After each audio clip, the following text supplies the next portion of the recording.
Gracias, presidente.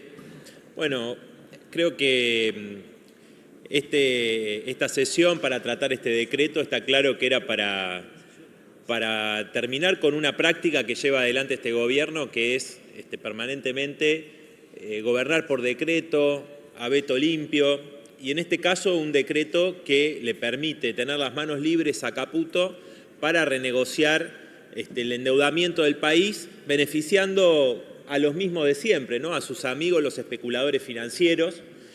Y obviamente, como viene sucediendo a lo largo de este año y desde que asumió este gobierno, ha contado con la colaboración de distintos diputados y diputadas de diversos bloques para que no tengamos el quórum y poder tratar este decreto y terminar con esta prerrogativa que se da el Poder Ejecutivo para poder seguir endeudando el país. Entonces, digo, no solamente los bloques que boicotearon esta sesión, de la Libertad Avanza, del PRO, de la UCR, sino también de los bloques convocantes. Ha habido diputados que responden a gobernadores que, como vimos con la ley bases, lo vemos con la negativa al tratamiento del decreto 7023 y en muchas otras oportunidades, ¿no? Han colaborado con el gobierno en distintos momentos. Entonces, digo, porque a veces se dice el gobierno de Milei ha logrado esto, ha logrado lo otro, lo ha logrado con la casta, lo ha logrado con muchos sectores de la oposición que le han dado esas leyes y que han colaborado con el gobierno, no así porque la inmensa mayoría de la población esté de acuerdo con las medidas que ha tomado. Y creo que acá hay un tema muy importante, presidente, porque acá ya se mencionó la inconstitucionalidad de este decreto, el hecho de que ni siquiera pasaría por el Congreso para tomar deuda, bueno, algo que ya sabemos y que se agrava con el ministro Caputo, justamente el personal político que está en este gobierno, que es el que nos endeudó a 100 años cuando fue funcionario del gobierno de Macri, que fue justamente un gobierno donde, fíjese, el gobierno de Macri fue de los países emergentes. Argentina, bajo su gobierno, fue el país que más se endeudó en ese momento y el que mayor deuda tomó con el Fondo Monetario Internacional en toda su historia. Es decir, son los campeones de la deuda, pero no para beneficiar al país construyendo escuelas, hospitales. Eso fue, obviamente, para sus amigos especuladores, como lo es ahora. Por eso la pobreza pasó alrededor del 30% cuando asumió Macri al 42%, y bueno, ahora tenemos una pobreza que supera el 52%. Digo, esto, presidente, es importante justamente porque quieren avanzar en este endeudamiento, porque el presupuesto planteaba la regla fiscal, que era decir, bueno, ¿no? El presupuesto que no se ha tratado, que parece que no se va a tratar, que es un presupuesto de ajuste brutal, decía, primero pagamos la deuda y después vemos si hay plata para la educación, para la salud, etcétera, y planteaba continuar, ¿no? Con un recorte brutal en partidas muy, muy sensibles y prioritarias para las mayorías trabajadoras, como lo ha hecho este gobierno. Ahora, fíjense, digo, mientras los grandes especuladores financieros, los bancos, están ganando con la bicicleta financiera, los que están perdiendo son los sectores populares. Y ha coincidido, fíjese qué gráfico, ha coincidido el momento donde, dos momentos bajó el riesgo país y subieron los bonos. Uno fue con el veto a la recomposición a los jubilados, que era muy magra, ¿no? Cuando se vetó esa ley con un tercio de esta Cámara, ahí subieron los bonos de las grandes empresas argentinas y cayó el riesgo país. Cuando se vetó la ley universitaria para el presupuesto a las universidades, también bajó el riesgo país y subieron los bonos de los grandes empresarios de la Argentina, que son los que siempre ganan.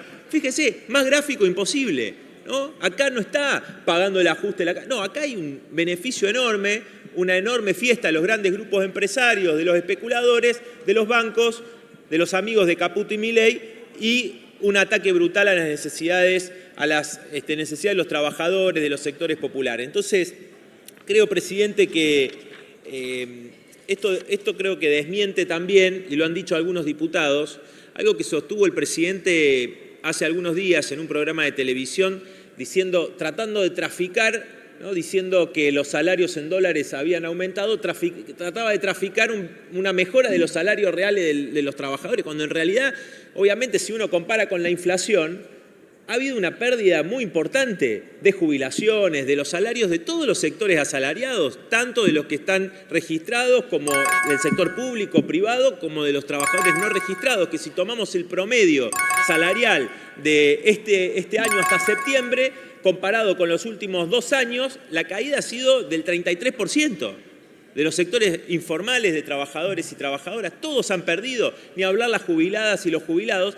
Es más, teniendo en cuenta que hay algunos sectores que, y creo que en esto tienen razón, cuestionan, ¿no? Economistas que cuestionan cómo se calcula la inflación porque está subrepresentada en ese cálculo del INDEC actualmente lo que son los servicios públicos, ¿no? Lo que han sido el aumento de los servicios públicos, en este caso, con los tarifazos, ¿no? Entonces, algunos dicen, por ejemplo, que el 2,7 de la inflación de octubre, en realidad, debería haber sido, si se ponderara realmente como se tiene que hacer, sería alrededor del 5,4 la inflación. Entonces, porque muchos dicen, los salarios no han perdido. Bueno, hay una pérdida evidente.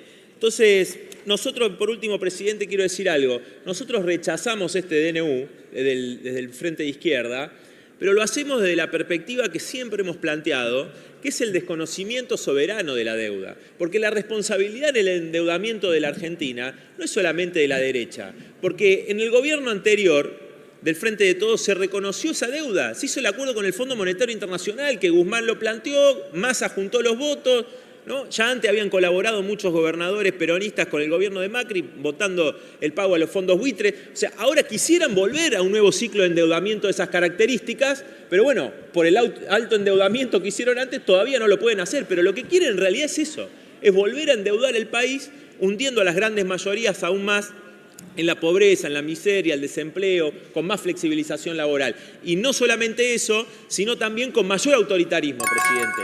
Gobernar por decreto, a veto limpio, y también, y con esto finalizo, con una reforma política anunciada, con proyectos, presidente, que con la excusa de la eliminación de las PASO, plantea algo que cualquiera que se reclame mínimamente democrático, que defienda los derechos democráticos, debería estar en contra, ¿no? Porque solamente van a existir partidos que sean financiados por los ricos, por los grandes grupos empresarios, quitar el financiamiento, poner todo tipo de restricciones para justamente la participación política. Entonces, no solamente los DNU, etcétera, sino también ahora decir, bueno, solamente van a poder presentarse a elecciones, expresar sus ideas, los partidos mayoritarios que reciban los millones y millones que le dan sus amigos empresarios, como lo hemos visto en muchas campañas, pero ni siquiera la posibilidad de tener mínimas expresiones de difusión de las ideas de otros partidos como el Frente de Izquierda. Es un ataque, obviamente nosotros lo sentimos como un ataque en general a cualquier sector que sea independiente del poder económico, pero particularmente a los diputados de la izquierda que denunciamos en cada una de las luchas y participamos en cada una de las peleas que da la clase trabajadora. Entonces, lo vemos como un ataque proscriptivo a las fuerzas de la clase trabajadora e independiente del poder económico. Por eso, presidente, bueno, también alertar sobre eso y bueno, rechazar este decreto que esperamos poder hacerlo prontamente. Muchas gracias.